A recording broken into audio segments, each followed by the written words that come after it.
Gym ഫാമിലിക്ക് sir അങ്ങനെ കാണിച്ചു തരും കേട്ടോ. ലെഗിന്റെ വർക്കൗട്ടൊക്കെ എങ്ങനെ ചെയ്യണമെന്ന് കറക്റ്റ് ആയിട്ട് നമ്മുടെ ട്രെയിനർ ആദ്യം വന്ന് നിന്ന് എങ്ങനെ ചെയ്യണം എന്നുള്ളത് പറഞ്ഞു തന്നിട്ടേ നമ്മളെ കൊണ്ട് ചെയ്യിപ്പിക്കുള്ളൂ കേട്ടോ. ഇതൊക്കെ ശരിക്കും ഇരുന്ന് എഴുന്നേക്കണേ, എന്നെ കൊണ്ട് പറ്റുന്നേ ഇല്ല കേട്ടോ. ഇങ്ങനെ ഓരോ ദിവസം നല്ല മാറ്റങ്ങൾ വരുത്താന്നാണ് ഞാൻ ചിന്തിക്കുന്നത്. പക്ഷെ എനിക്ക് കുറേ എന്താ പറയുക തിരുത്തുകൾ വരുത്താനുണ്ട് കേട്ടോ. അങ്ങനെ ആക്കി കൊണ്ടുവരുന്നേ ഉള്ളൂ കേട്ടോ. സാക്ക് നല്ല ഉഷാറായിട്ട് കാര്യങ്ങൾ ചെയ്യുന്നുണ്ട്.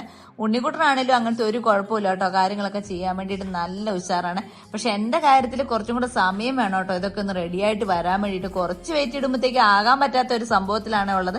എനിക്ക് ഭയങ്കര കനം വരുന്ന പോലെ കേട്ടോ തോന്നാറ്. ഈ സംഭവത്തിൽ വരുമ്പോഴാട്ടോ എനിക്ക് ഇച്ചിരിയെങ്കിലും ഒരു സന്തോഷമുള്ള ഒരു ഊഞ്ഞാലാടുന്ന ഫീലൊക്കെ എനിക്ക് അങ്ങോട്ട് വരും കേട്ടോ. ഞങ്ങളെ സബ്സ്ക്രൈബ് ചെയ്യാത്തവരൊക്കെ ഒന്ന് സബ്സ്ക്രൈബ് ചെയ്തിട്ടും ലൈക്ക് ചെയ്തിട്ടും സപ്പോർട്ട് ചെയ്തിട്ടൊക്കെ ഞങ്ങളെ ഒന്ന് ഹെൽപ്പ് ചെയ്യണം കേട്ടോ. ഉണ്ണിക്കുട്ടനെ കണ്ടോ എന്ത് ഉഷാറായിട്ടാണ് കാര്യങ്ങൾ ചെയ്യുന്നത്. ഞാൻ പെട്ടെന്ന് തന്നെ എനിക്ക് ചെയ്യാനുള്ള കാര്യങ്ങളൊക്കെ ചെയ്ത് തീർത്തിട്ട് ഇറങ്ങി ഓടും കേട്ടോ. ഇതൊന്നും ചെയ്യാതെ രക്ഷപ്പെടാന്നാണ് ഞാൻ വിചാരിച്ചത്. പക്ഷെ ഇവരെന്നെ പിടിച്ചു കേട്ടോ.